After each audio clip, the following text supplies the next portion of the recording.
नमस्कार मित्रों, आप देख रहे हैं टीएफडी इंडिया न्यूज 24। टीएफडी इंडिया न्यूज 24 में आप सभी दर्शकों का स्वागत है। पीएम मोदी पड़ गए अकेले। अब आप यह बात खुले तौर पर कह सकते हैं कि हमारे देश के प्रधानमंत्री अकेले पड़ गए। दुनिया में ठुकराए जा चुके हैं, पूरी दुनिया उनको ठुकरा चुकी है। यानी कि प्रधानमंत्री का कोई अहमियत भी उन्हें नहीं देना चाहता, यहां तक कि इंसान भी उन्हें स्वीकार नहीं करेगा कोई, और नहीं करना चाहिए ऐसे व्यक्ति का। यह बात अलग है, यह दुर्भाग्य है कि नरेंद्र मोदी हमारे देश के प्रधानमंत्री हैं, लेकिन प्रधानमंत्री तो छोड़िए, घर में उन्हें एक सदस्य बनने के लायक भी वह नहीं रहे। ऐसा भी कोई व्यक्ति होगा, या तो कोई सोच ही नहीं सकता। लेकिन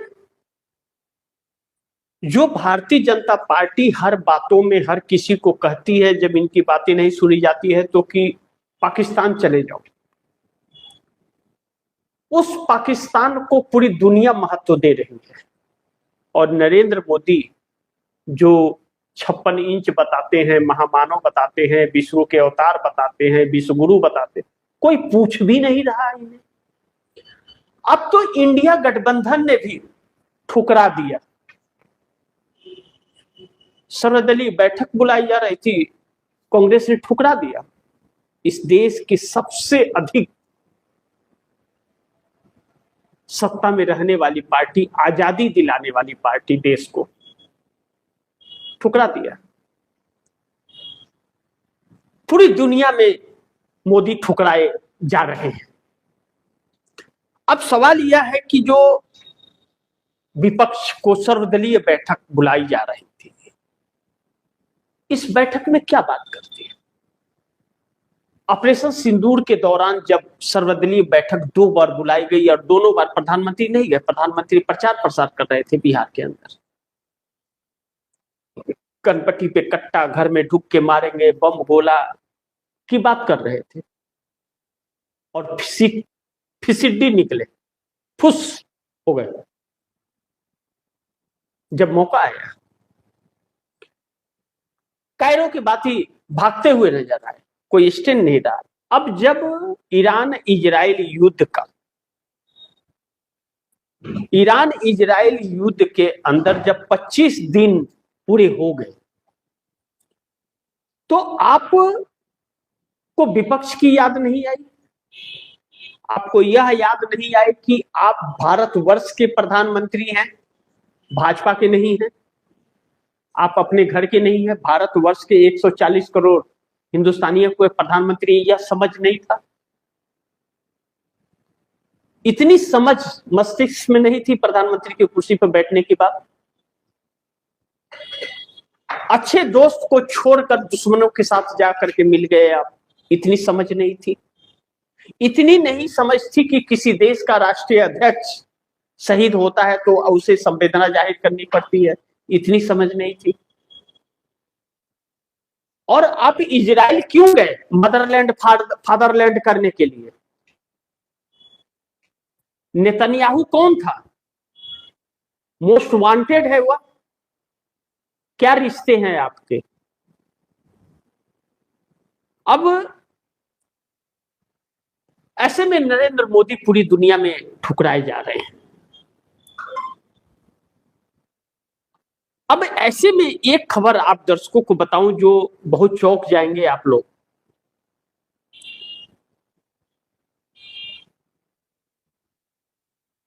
कि युद्ध रोकने के लिए बातचीत शुरू बोल करके खबर चली, लेकिन युद्ध रुकी नहीं है, कोई बातचीत नहीं हो रही है। अमेरिका लोगों को बेवकूफ बना करके किसी तरह अपना जान छुड़ा करके भागा है इस युद्ध से। एक खबर आ रही है कि युद्ध रोकने के लिए बातचीत शुरू, 5 दिन ईरानी ऊर्जा ठिकानों पर हमला नहीं करेगा अमेरिका, ऐसा उन्होंने कहा था। लेकिन अमेरिकी राष्ट्रपति डोनाल्ड ट्रंप ने ईरान पर होने वाले हमलों को 5 दिन के लिए टाल दिया। यह फैसला दोनों देशों के बीच जारी सकारात्मक बातचीत के बाद लिया गया। इससे पहले ट्रंप ने हॉर्मुज स्ट्रेट खोलने की चेतावनी दी थी ईरान ने भी जवाब में कड़ा रुख अपनाया था, जिससे क्षेत्र में तनाव बना हुआ था। लेकिन अब महत्वपूर्ण यह है कि इस जंग के अंदर पाकिस्तान की एंट्री हो गई है। पाकिस्तान बातचीत कर रहा है, उसके ऊपर भरोसा जताया जा रहा है पाकिस्तान के ऊपर। हालांकि बातचीत हो नहीं रहा है, लेकिन इस बातचीत की जो चर्चा आ रही है उसमें पाकिस्तान का नाम आ रहा है। मोदी को तो कोई पूछ भी नहीं रहा है, ढोल की तरह बजा रहा है। तो ढोल हो या आप क्या हो। अब ऐसे में भारतीय जनता पार्टी चेहरा दिखाने लायक तो बची नहीं है, और ना तो मोदी चेहरा दिखाने लायक।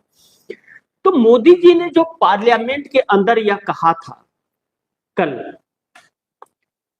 कि लंबी अवधि के लिए देश में बड़ी आपदा आने वाली है, संकट आने वाला है, उसे सब मिल करके उसका सामना करना पड़ेगा।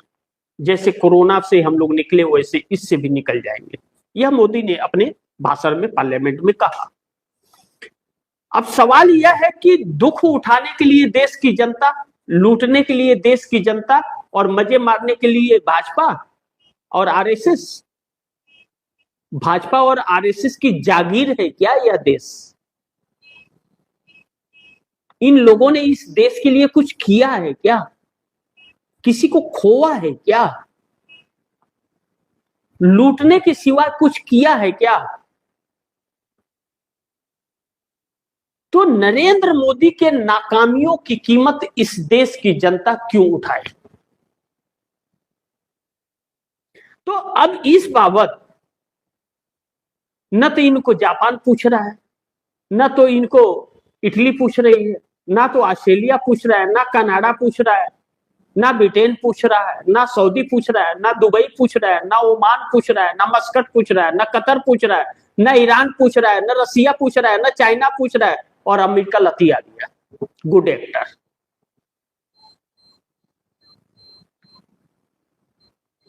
तो जब कोई नहीं पूछ रहा है तो विपक्ष आपको क्यों पूछे? और आप तो अपने घर के नहीं हुए, तो बाकी दुनिया क्यों पूछे आपको? अब ऐसे में विपक्ष ने साफ इंकार कर दिया। इसके दो कारण। अब पहलगाम के वक्त सर्वदलीय बैठक हुई, विपक्ष पूरा गया, प्रधानमंत्री जी उस दोनों बैठक में नहीं शामिल हुए, चंगू मंगू ने मीटिंग लिया, विपक्ष ने कहा कि हर आपदा में मैं आपके साथ हूं इस जंग में। विपक्ष ने कोई टीका टिप्पणी नहीं की, लेकिन सीज फायर करने के बाद तुरंत दूसरे दिन सीज फायर करते हैं और प्रचार प्रसार में विपक्ष को कोसने लगते हैं, अपना विजय यात्रा निकालने लगते हैं। तो विपक्ष ने साफ मना कर दिया कि हम आपके दुख में क्यों रहे, दुश्मनी आपने मोल ली है, आपने पूछ के लिए क्या पूछा था क्या कि इजराइल जा रहा हूं, इजराइल क्यों गया? यानी कि आप दर्शक जानते हैं, इसे हल्के में मत लीजिए। नरेंद्र मोदी ईरान के राष्ट्रीय अध्यक्ष खामनेई के मौत के जिम्मेदार माने जाएंगे। डर इस बात का नरेंद्र मोदी के अंदर समाया है। अमेरिका के राष्ट्रपति ट्रंप, इजराइल के प्रधानमंत्री नेतन्याहू और भारत के प्रधानमंत्री नरेंद्र दामोदर दास मोदी उस मोस्ट वांटेड में आएंगे खामनेई का, जब इंटरनेशनल कोर्ट में यह सब कुछ चलेगा। डर इस बात की नहीं है। तो जब यह सारी चीजें हैं इस युद्ध में या दुनिया में, जब मोदी को ठुकरा दिया दुनिया ने, तो बीजेपी के अंदर अगर थोड़ी भी लाज शर्म हया इज्जत आरएसएस और बीजेपी वालों में बची है तो प्रधानमंत्री की कुर्सी छीन लेगा क्या मोदी से? बीजेपी मोदी से छीनेगा प्रधानमंत्री की कुर्सी, या फिर यूं ही चलता रहेगा भगवान भरोसे? अब विपक्ष ने जाने से इनकार किया, लेकिन इंडिया गठबंधन ने मोदी का बुलावा ठुकराया है जो, इसके और भी कई सारे कारण हैं। जब विपक्ष की आप सुनते नहीं हो, विपक्ष चर्चा करना चाहता है तो आप चर्चा नहीं करने देते हो, विपक्ष को पार्लियामेंट में बोलने नहीं देते हो, तो विपक्ष आपकी सुनने के लिए सर्वदलीय बैठक में क्यों आए? क्या फायदा उससे? जब आप जिस जगह पर बोलता है विपक्ष वहां नहीं बोलने देते हो, तो बैठक में आप उसे बोलने दोगे, इस बात की क्या गारंटी है? तो विपक्ष जा करके आपके पास क्या करेगा? तो विपक्ष ने साफ मना कर दिया कि हम नहीं आएंगे। लेकिन एक बात अब जो कही जा रही है बड़ी गहराई से समझिएगा कि नीतीश की होगी ताजपोशी, हो गई बड़ी तैयारी। बीजेपी की उल्टी गिनती शुरू है क्या? क्योंकि नीतीश कुमार अब राष्ट्रीय अध्यक्ष बन गए जेडीयू के, ताजपोशी होगी। लेकिन भारतीय जनता पार्टी को डर इस बात का है कि यही काम इंडिया गठबंधन में थे नीतीश कुमार तो हुआ था, ताजपोशी हुई थी, राष्ट्रीय अध्यक्ष बने थे तैयारी के साथ, तो इंडिया गठबंधन को छोड़कर एनडीए में चले आए। और अब इस बार कहीं एनडीए छोड़ करके इंडिया में चले गए, तो यह सारी चीजें हैं जो मोदी को डरा रही हैं। लेकिन एनडीए गठबंधन के सामने, भारतीय जनता पार्टी के सामने एक बड़ी चुनौती यह है कि जब मोदी को दुनिया ठुकरा रही है, चाल चलना नहीं भूल रहे, पाखंड करना नहीं भूल रहे, गुमराह करना लोगों को मोदी भूल नहीं रहे अभी भी। लेकिन जब मोदी को ठुकरा दिया और मोदी के चेहरे के वजह से इस देश पर आपदा और संकट आने वाली नहीं है, शुरू हो चली है, तो एनडीए गठबंधन जो है या भारतीय जनता पार्टी अब हटाएगा मोदी को प्रधानमंत्री की पद से, और नहीं हटाएगा तो इस महंगाई की भट्टी में खुद भी जलकर खाक हो जाएगा। यह बात सच है, इस बात से इनकार नहीं कर सकते। दूसरी चीज, यह सरकार एक बार फिर गुमराह करने के लिए लोगों को, लोकसभा की सीटें जो है ना वह 816 करने जा रही है और 1/3 महिलाएं रहेंगी, 1/3 महिलाएं रहेंगी। अब चुनाव लड़ के वो जीत के आएंगे या बिना चुनाव लड़े जीत करके आएंगे, अभी इस पर कुछ नहीं है।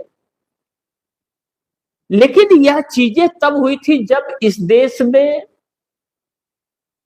जनगणना हो जाती, जाति जनगणना हो जाती, उसके बाद यह सब कुछ था। तो अब 10 साल में जो कराया जाता है, तो यह सरकार अभी तक कराई नहीं, 2 बार हो जाना चाहिए, 2 बार जनगणना हो जानी चाहिए, लेकिन कराई नहीं, और न जाति जनगणना कराई, और कह रही है 2011 के जनगणना के आधार पर हम सीटें बनाएंगे। क्यों? कि अगर चुनाव में इन्हें वोट नहीं दिया कोई तो भी यह चुनाव जीत करके आ जाए सत्ता में, और एक बार अच्छा से आ जाए, यार जैसे 450 का पार का नारा लगाए थे, एक बार आ जाए, फिर उसके बाद चुनाव कराने की जरूरत नहीं है। तब फिर न तो विपक्ष होगा और न देश की कोई जरूरत होगी। पूरा खजाना लूट करके, खसोट करके, खा पी करके दुनिया को प्यारे हो जाएंगे। इस नियत पर चल रही है सरकार। लेकिन जब मोदी को कोई नहीं पूछ रहा है दुनिया में सिवाय भारत के अंधभक्तों के, तो मोदी खजाने का करेंगे क्या लूटकर? कहीं दिमाग घुमा लोगों का तो कान पकड़ करके चाबी देना इनकी शुरू कर देगा, तो क्या करेंगे? सोचना चाहिए। कहते हैं ना कि मरता क्या नहीं करता, हर चीज करता है, हर संभव प्रयास करता है। लेकिन यह सरकार समझने को तैयार ही नहीं है तो कोई करे तो क्या करे। अब कहते हैं कि जिसे शर्म होता है, जिसे की इज्जत अगर होती है, उसे इज्जत जाने का डर भी होता है। जिसके अंदर लाज शर्म होती है, उसे थोड़ी शर्मिंदगी भी महसूस होती है। जो बेशरम हो उसको क्या शर्मिंदगी महसूस होगी? होगा क्या? अब ऐसे में देखना यह महत्वपूर्ण होगा कि देश जिस स्थान पर आज आकर के खड़ा है, संकट के अलावा तो और कोई चारा है नहीं, संकट ही झेलना है इस देश को। लेकिन कहते हैं कि जिसका कोई नहीं होता उसका खुदा है यारो। लेकिन उस खुदा से यह तो आदमी गुहार लगा ही सकता है कि ये खुदा इतना भी ना इंतजार करा कि तुझसे दुहाई पुकार लगाने के लायक भी न बचूं। उसकी भी अति हो गई। तो यह सरकार बिल्कुल समझने को तैयार नहीं है। अब इसका रास्ता क्या है? नीतीश कुमार अपनी कुर्सी में मस्त हैं, मग्न हैं। भाजपा अपनी सत्ता में मगरूर है। आरएसएस को मलाई मिल रहा है। मोदी जी को कोई फर्क ही नहीं पड़ रहा है दुनिया क्या हो रहा है नहीं हो रहा है। तो इस देश के 140 करोड़ लोगों का है क्या और यह सरकार किसकी है?